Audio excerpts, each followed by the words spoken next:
Yeah. I think Emily was supposed to take seminar today. Anybody else who wants to take today?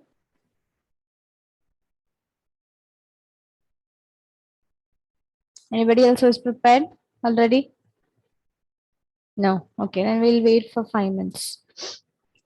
I think she's there. Okay, rest of you, please switch on your videos first.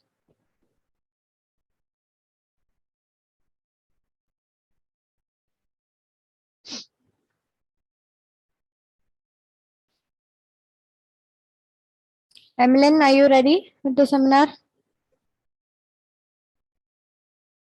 Ma'am, here technical issue. I cannot end through laptop.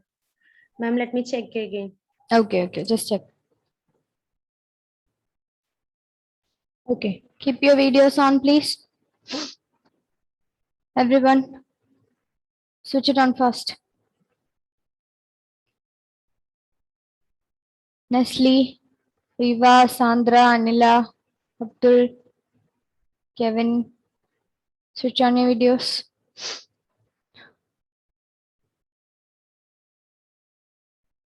Okay, so we'll start with the ethical issues that we have to be concerned about while doing any research. Not only psychological inquiry, any research.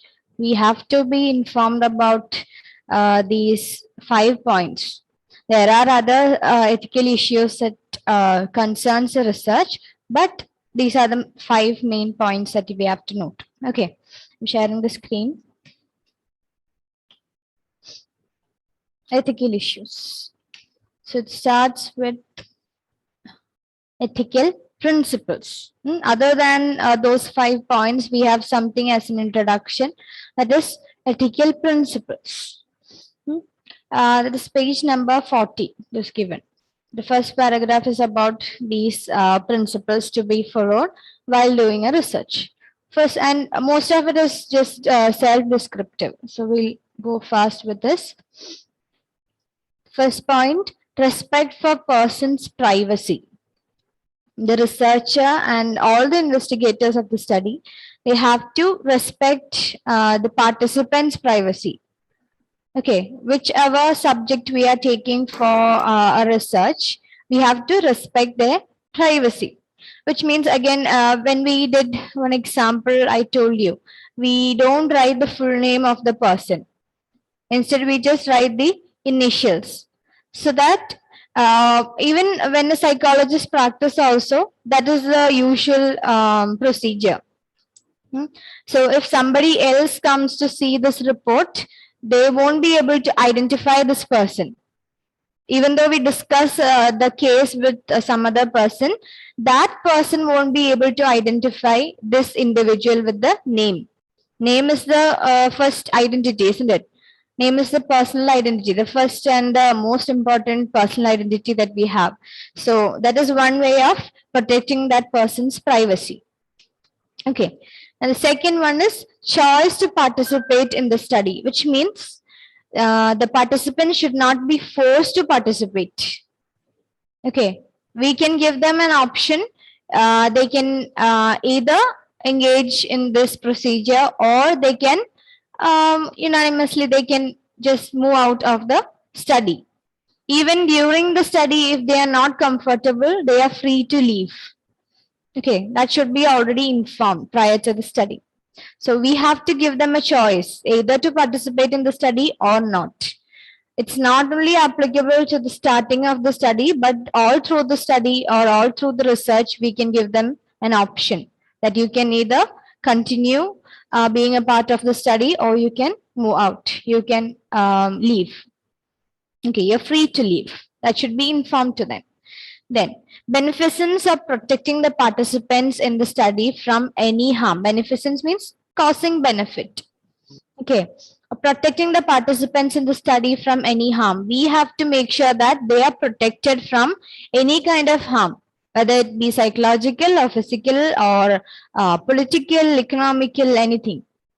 Okay, it should not cause any harm to the participant who is getting involved in our study or who we are involving in our research. Okay, that is beneficent. Beneficence means it should either benefit or they should be protected from any harm that might happen to them. Means related to the study.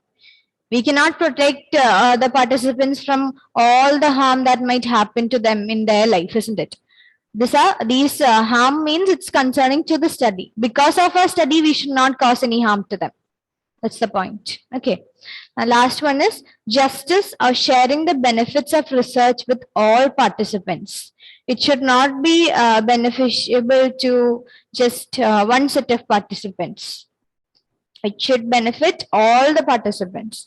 Like if we are doing an intervention study means just like a COVID vaccine. That is an intervention study. We test that on, we test its efficiency on set of individuals, isn't it? Yes. And just like that, we have certain interventions in psychology also. Interventions in the sense therapeutic techniques to know how much it is effective, to what extent it can be used, to know that we can do behavior modifications or not. Okay, so it should benefit them. And the previous point, what is to not cause any harm, plus it should benefit all the participants equally. It should not be unfair to a set of participants. That is the point. Okay, so last point is justice. Justice or sharing the benefits of research with all the participants. Justice should be given or the benefits should be shared among all the participants. Yes, Amal? What are the benefits they will got? Depends on the study. Like when I told about intervention study, like if it is regarding a psychotherapy, or we are providing some form of therapy, and maybe we are using experimental method. So pre-experiment we are testing them, post-experiment we are testing them, and in the middle of the research we are giving them the intervention. We are providing them with the therapy. So we can know how much effective it is. So they benefit from it, isn't it? We can check if it is effective or not. And again, we have to make sure that it doesn't cause any harm also. Like for example, music therapy. To test the efficiency of music therapy using a particular instrument, maybe flute, or maybe guitar or violin.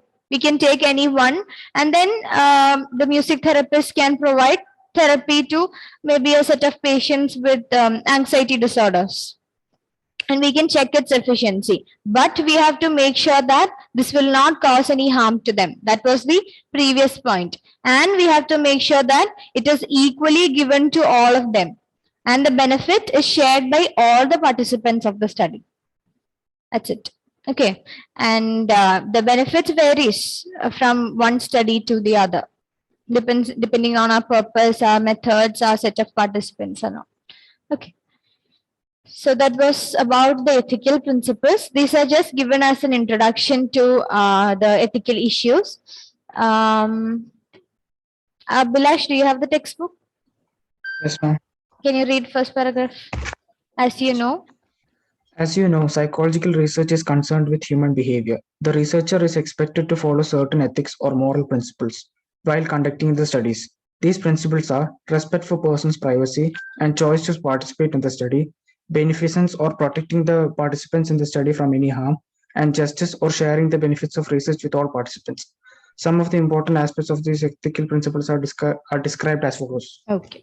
So these were the ethical principles. Now, based on these ethical principles, we have certain things to note. Okay, which we have to make sure that is taken care of in our study or in our research. Or whichever method we are using, we have to make sure that these concerns are dealt with. Okay, so we'll start with the first one. First one is voluntary participation. Voluntary participation means? Participating willingly. Who are conducting this test? Huh? Participating voluntarily, that's the thing. Which means, again, to make it a bit simpler, please switch on your videos, children. Participate willingly. Participating willingly. Yes. Again, in the principles, we noted one point, isn't it? We should give them a choice to either participate or to leave, which means to continue in the study, that is their concern or their choice, actually. Their means the participant's choice. Okay, that is voluntary participation. As the name suggests, they have to participate voluntarily or willingly. It states that the persons on whom you want to conduct the study should have the choice to decide whether to participate in the study or not.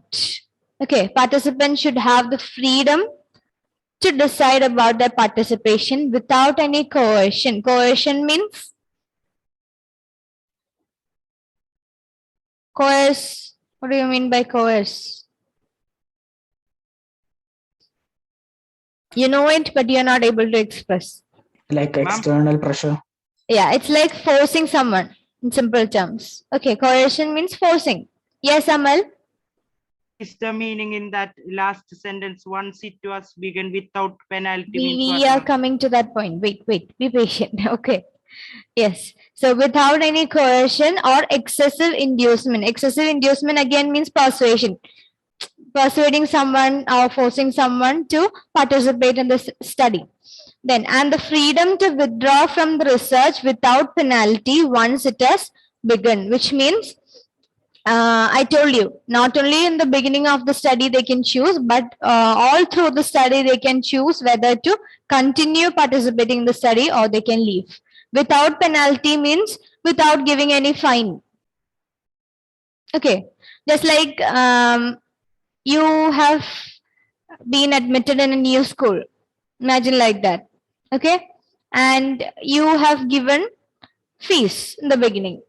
You have chosen the school and you have started studying in the school, but in the midway your father or mother got a transfer and you have to shift. Okay, so if the school is asking money, like or to complete the payment of fees for that term, then that is a penalty, right? It's like a fine because you are losing money. Just like that, in the study also, in the beginning, the participant can choose whether to participate in the study or not. And during the study, during the research process, if they feel like they are not comfortable, or if they have some other commitments, or if they have no time to continue participating in the study, they are free to leave without any penalty, without any fine, without any other formalities. Okay. Without any other formalities means at least they have the, they should have the courtesy to at least tell the researcher. That is from their part. But from the researcher part, when we are viewing this concept, we can allow them to leave without any penalty. That's the thing. Okay. So voluntary participation, the main thing that you have to notice, you should not force the, I mean, if you are the researcher, you should not force the participant to engage in the study. They have the freedom, they have the will to make their own choice and to decide whether they have to continue in the research. They have to, on the first hand, if they have to participate in the study itself, that they can choose. Now, second one is informed consent. What do you mean by consent? Where have you heard this term? Permission. Permission. And where have you heard this term? I'm sure you have come across this word. I'm like consent forms for picnics and stuff. Yeah. The first thing that came to my mind was that consent forms that you have to get signed from your parents to go for your excursions, school excursions and all, isn't it? Yes. Yeah. So consent means permission basically. So informed consent means And take permission. say something clearly, man. Unmute and speak. If you We have should- something. We should inform and take permission. Yes, that's it. Simple. Informed consent means we have to inform the client or the participant or the subject about all the things that is going to happen in the research. That is, give a brief about the research process and then get the consent. whether they are permitting themselves to participate in the study or not. That's it. Okay. Now, if the subjects are children, we can get informed consent from their parents also or guardians. Okay. So this principle states that the participants should be informed. Participants should be informed about the process of the study before data from them are collected, so that they make an informed decision about participation in the study. Again, when you join a new school, in the prospectus, you get informed about all the things, and then only you choose to study in that school or not, isn't it? Just like that, in the research also, we means the researchers, from the side of the researcher, there will be a brief given about the research or about the study, and then only they'll choose whether to participate in the study or not. Okay, that is informed consent. We inform them and then get consent. For example, in some studies, the participants are given harmful or unpleasant stimuli like shocks, or are asked to provide personal or private information, or deception means false feedback or false information technique is used, etc. So in all these situations, informed consent is important. Okay. Now again, earlier, I don't think now it is used in humans. Earlier it was used, the shocks, the minor shocks techniques, especially to check the behavioral modification techniques to check its effectiveness. Then especially in addiction disorders, to treat certain addictive disorders and substance abuse disorders, they used this shock techniques and all. Not the ECT technique, not the electroconvulsive therapy. It's regarding behavior modification. You'll understand when we learn the chapter learning. Okay. And what happens is, if they are provided shock and they are giving a complaint or they are filing a complaint, then our case is in jeopardy, isn't it? We'll be at risk.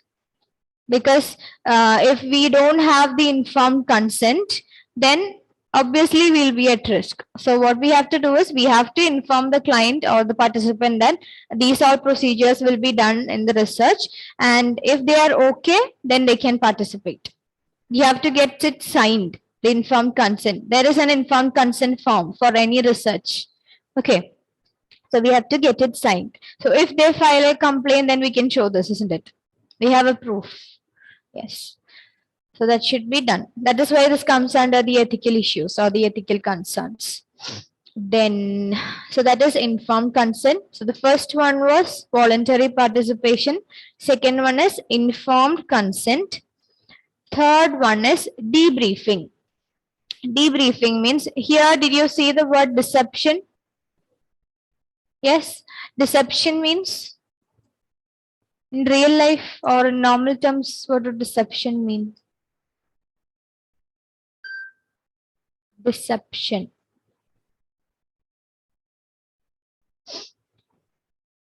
You haven't heard of it? Giving someone a false information to like trick them. Yeah, like in research, when we speak of deception, it's like giving a false feedback to the participants, or maybe the researcher's identity itself is deceived from them. Like maybe in participant observation.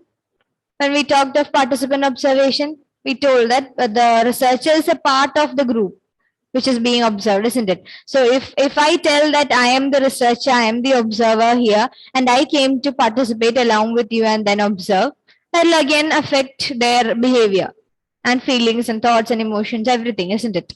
So obviously we'll have to hide our personal identity at times.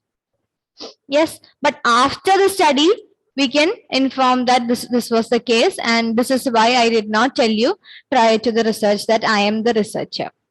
Okay, so deception means some form of hiding or hiding of information, or false feedback, all that is involved in deception. Now, for overcoming deception, what we do is, this is the thing. Once the study is over, the participants are provided with necessary information to complete their understanding of research.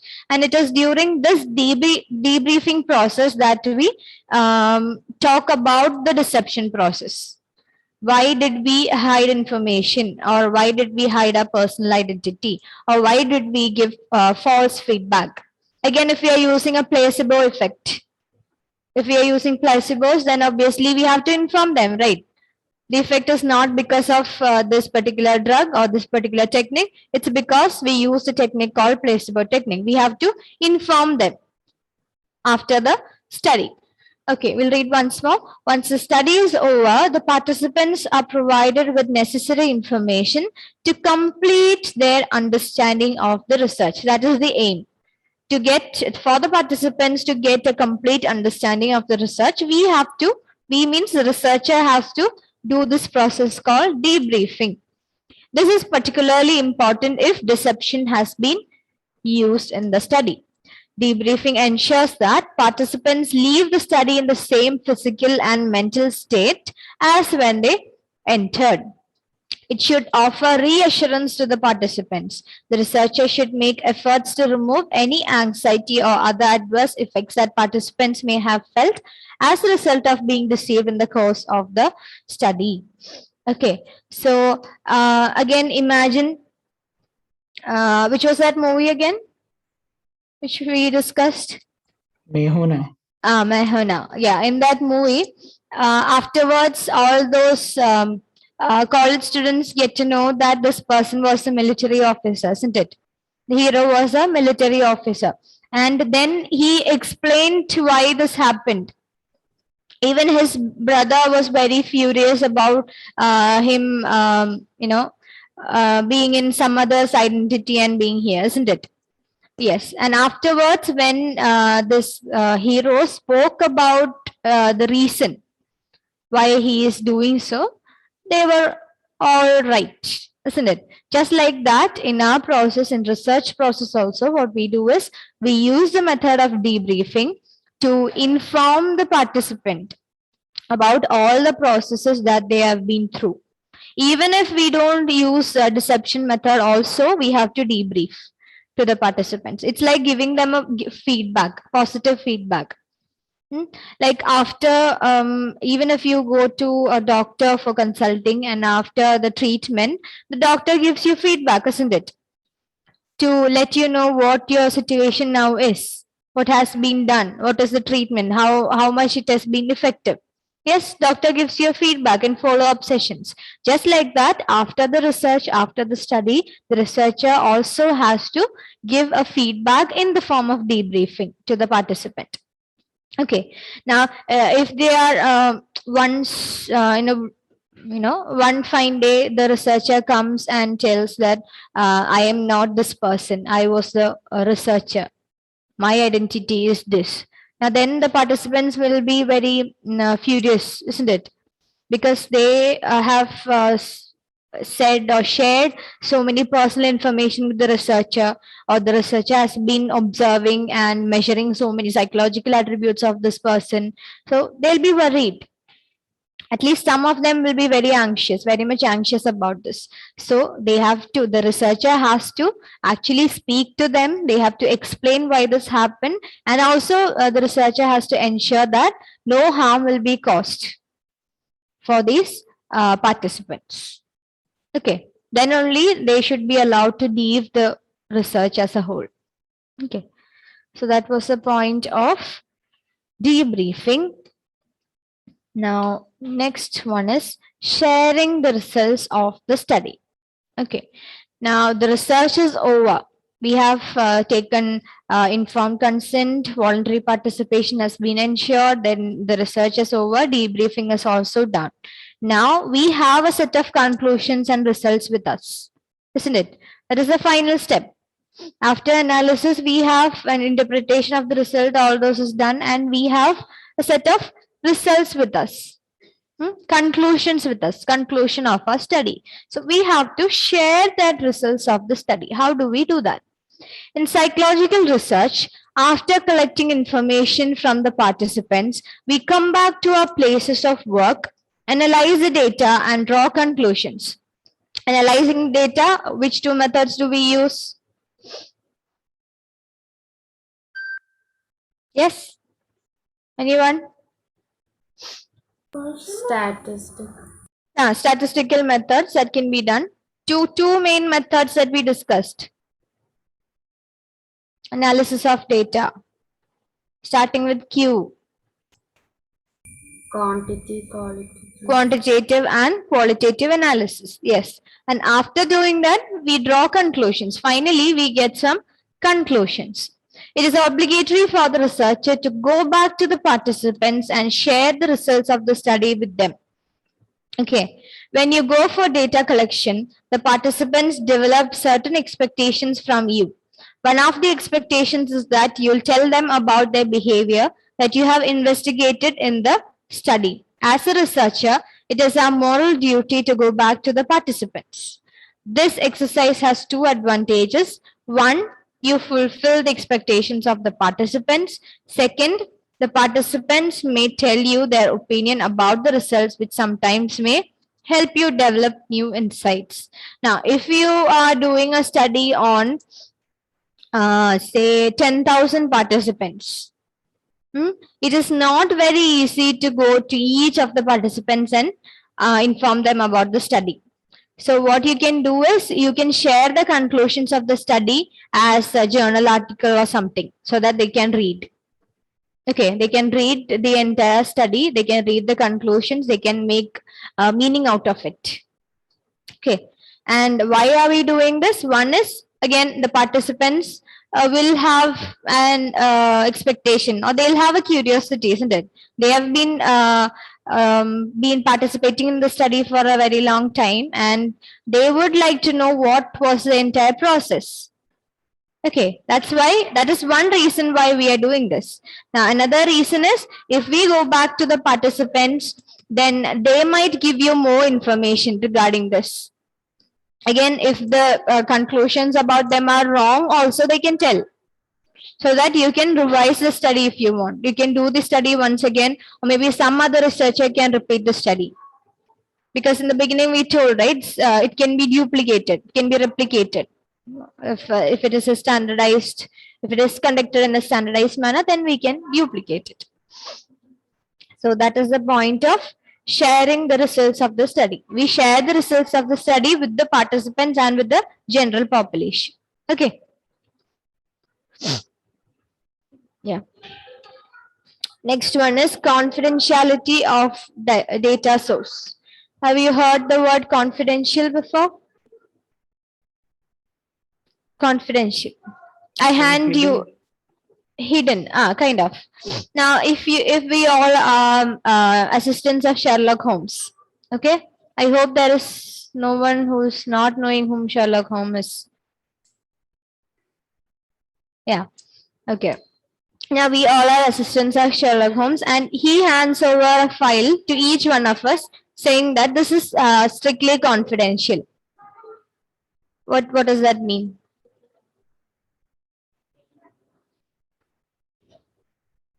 What does that mean?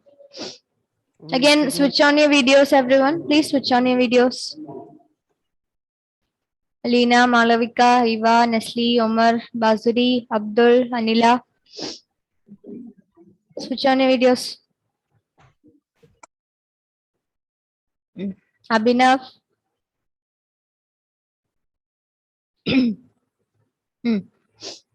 Okay. Yeah, what does he mean? Very secretive. Very secretive. Okay. Any other meaning? Yes or no? At least say yes or no. Any other meaning is a closed-ended question. Ma'am, can you give the question again? Kevin, these days you have short-term memory loss.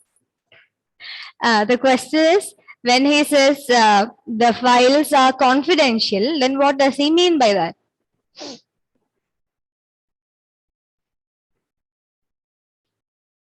Strictly confidential. Ma'am, classified information? Mm-mm. Ma'am, there can be many meanings for that, right? What does he mean? Just tell me. If there are too many meanings, then tell me that. Ma'am, maybe the work involves the government. Okay. Maybe it's about a murder. Hmm.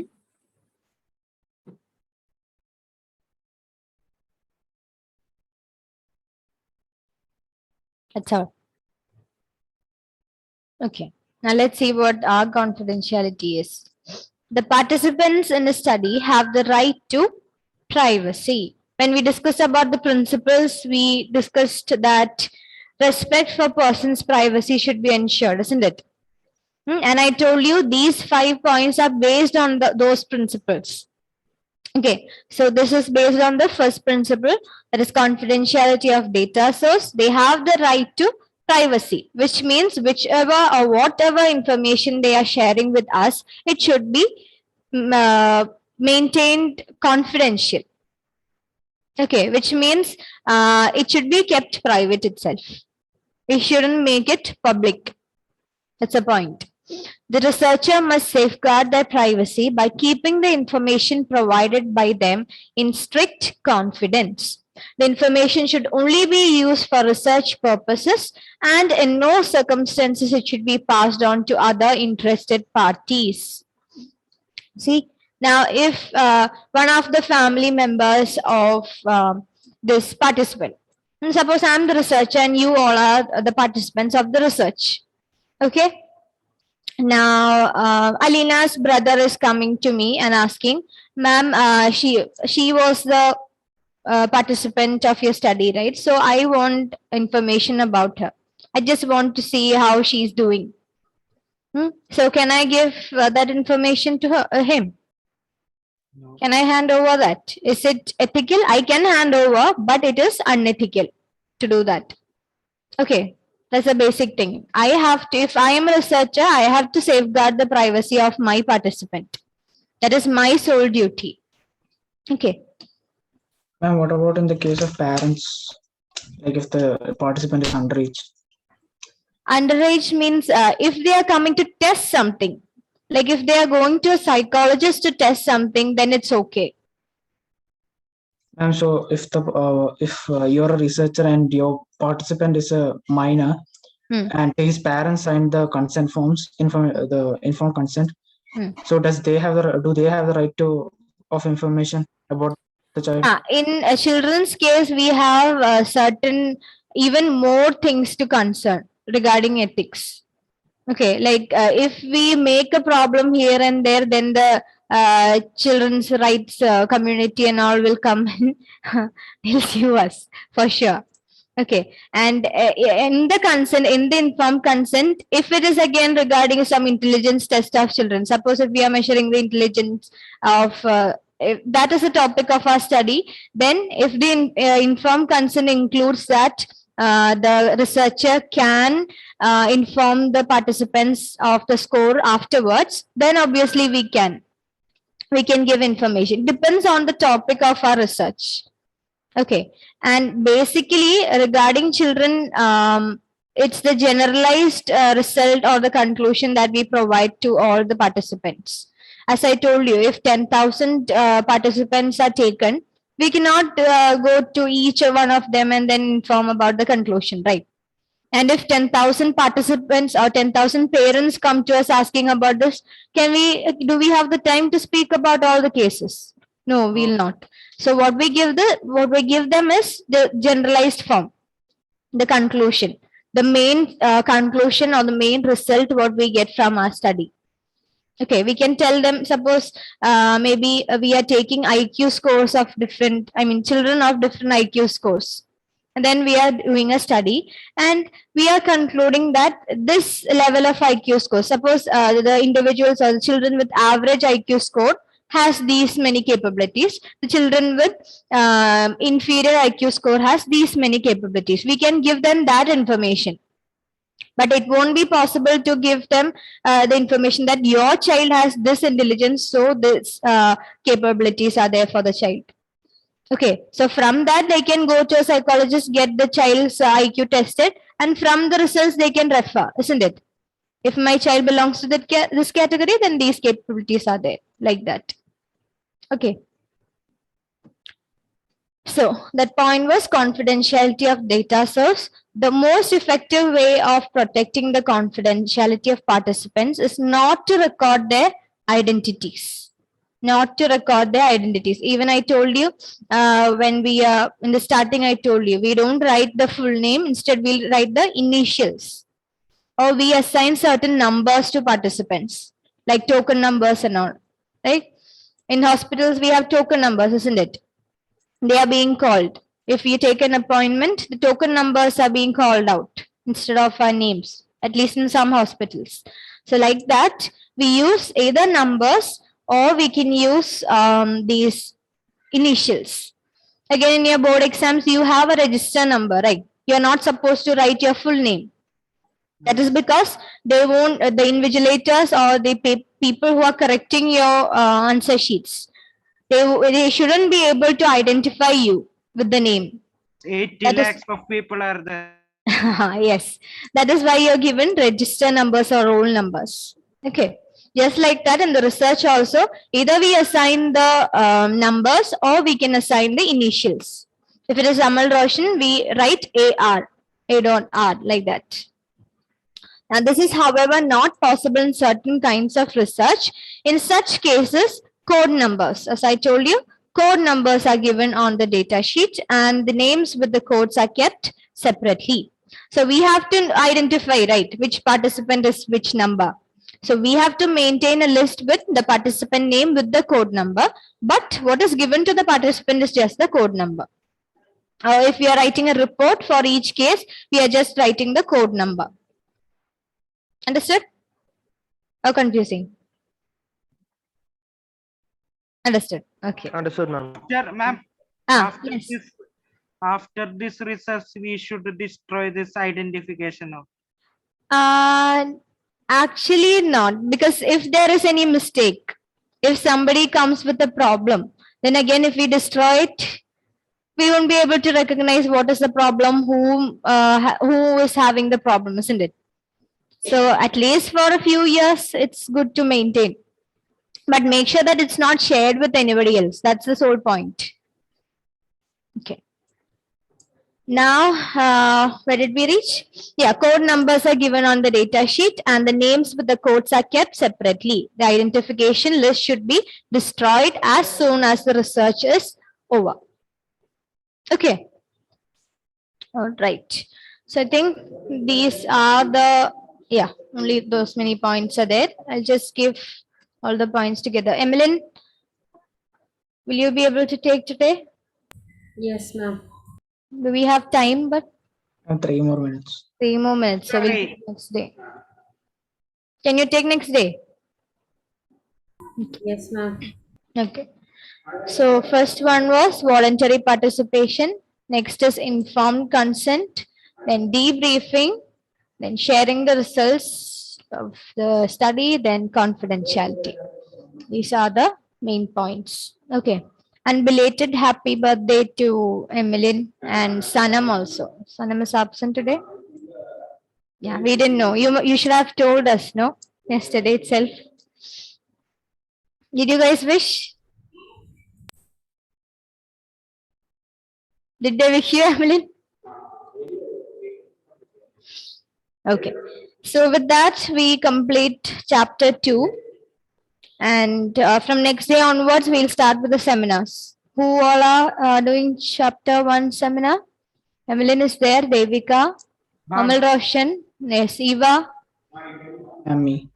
Abhilash. Okay. Get ready. From tomorrow, do we have class? Do we have class tomorrow? Morning. Yes, ma'am. Yes. Okay. So get prepared. Okay. For tomorrow's class. All right. We'll wind up then. Thank you.